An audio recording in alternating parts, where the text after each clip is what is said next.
porque por supuesto agradecemos muchísimo su presencia, es un placer siempre contar con él. Y supongo que será un placer para todos ustedes poder hacerle preguntas sobre su último trabajo. Cuando quieran, comenzamos.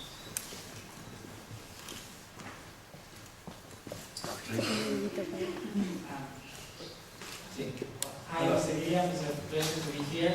So the movie is Parnassus. Okay. When Heath died, the simple truth was I just wanted to stop.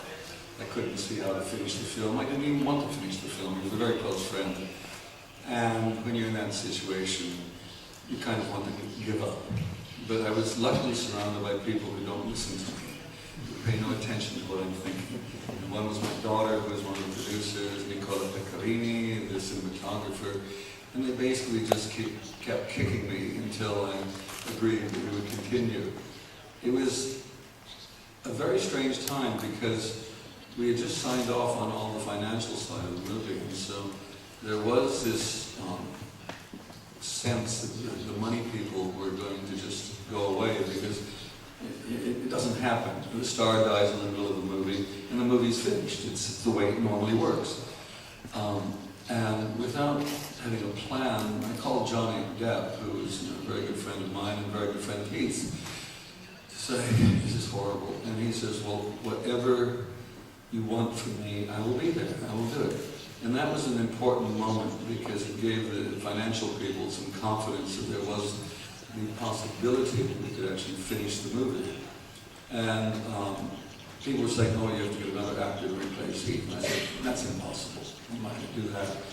And it was about a week before we talked and argued and finally decided, well, the character that Heath plays goes through the mirror 3 times, so we'd have 3 different actors doing it. It was also a pragmatic decision because any wonderful actor is going to be busy working, so that was pragmatic. And then I just started calling Johnny, and then I called other actors who were friends of Heath. It was very important that whoever continued that character were close to Heath. I just wanted to keep in the family.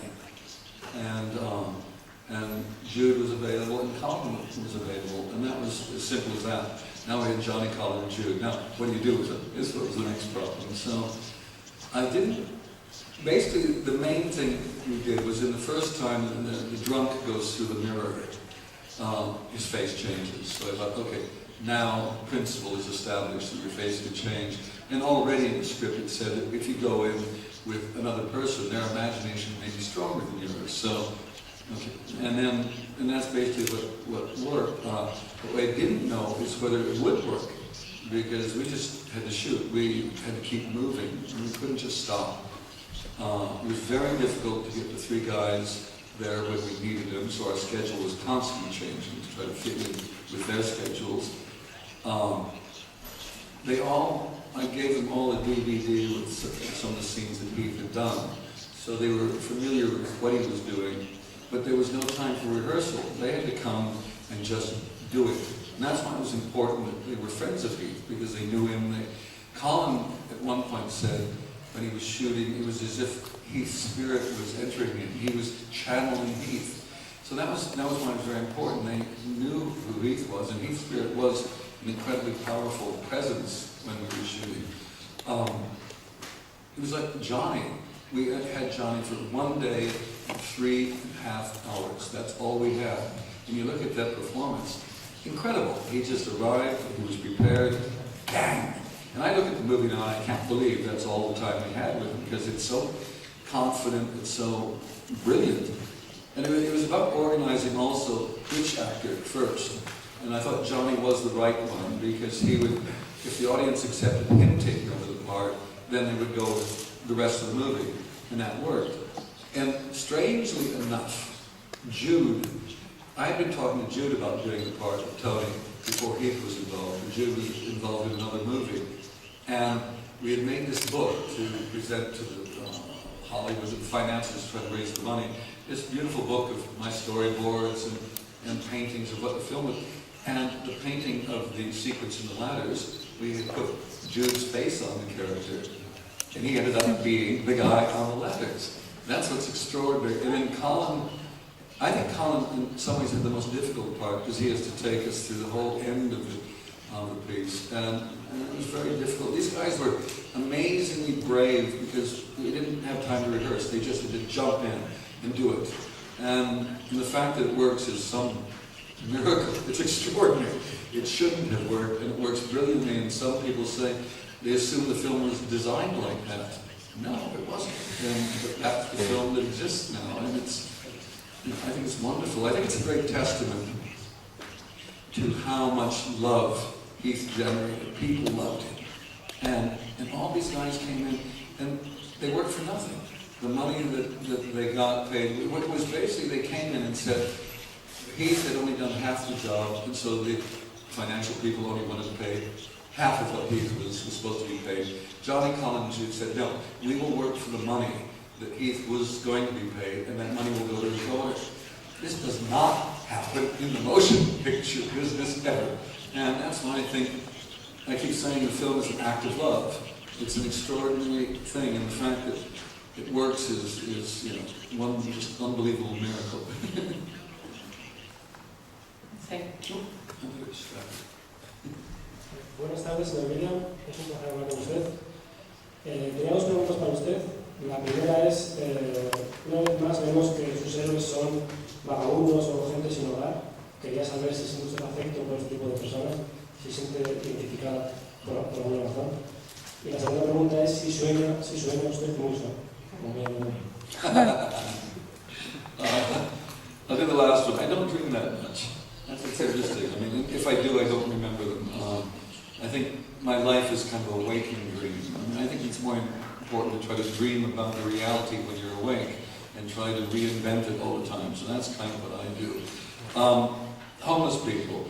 It's about outsiders. It's people who are outside the main thrust of whatever system is going on, whatever world is, because they seem to have the time to look clearly at the world. I mean, I've always liked outsiders, I've liked children, and I've liked fools. They all seem to be able to look at the world with honest and open eyes. The rest of us are too busy, working. We're running the whole time, trying to keep up, pay our mortgage, buying new clothes, buying new things, and there's no time to think. So it's the people outside the system that actually seem to me to be able to look at it clearly.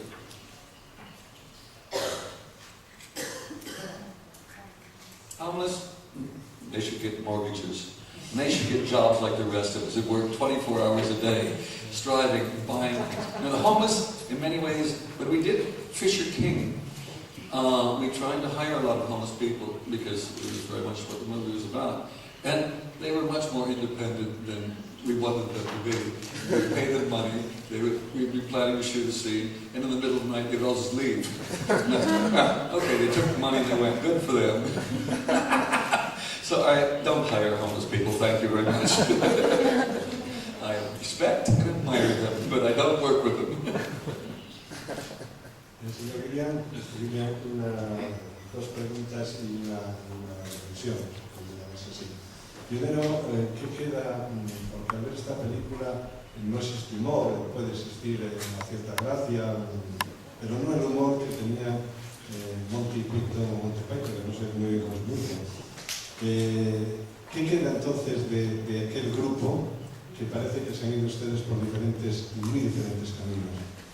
Segunda cuestión, a mí de los tres actores que he dicho que se han sacrificado por su compañero, a mí que más se me parece es Johnny Depp.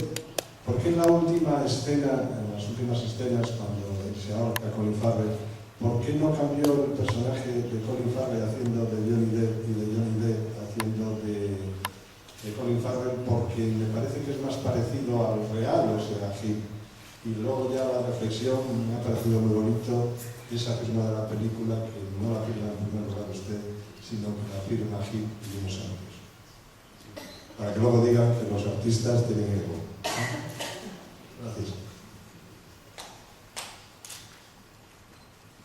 No, I'll try to work backwards. No, I remember one night we were all, the cast and I were sitting having dinner and just talking about what we should do with the film. And I mean, contractually, it's supposed to be a Terry Gilliam film. And I said, there's no way I'm going to call this a Terry Gilliam film. and we all decided, Philip and Heath, they've been friends, was appropriate, and I'm really pleased that's the credit, because it's honest and it's accurate. And that's what we all felt. Because everybody, not just Johnny, Colin, and Jude, stayed on to make this film work. People had other commitments, and they said, forget about it, we will stay and make this film. So it is a group of friends of Heath that made it. Working backwards to Python, I don't know, who are those people? They're all very old, they're very miserable, I don't want to spend time with them. I want to be with young people with new and fresh ideas. Strangely enough, it's the 40th anniversary this year. We are all getting together on October 15th in New York, and I don't know what we're going to do. We're going to sit on stage and people are going to look at us. That's all I think will happen. And we'll try not to drool or fall asleep, we'll try to do those things. That's... as far as humor, Python, I think there's a lot of humor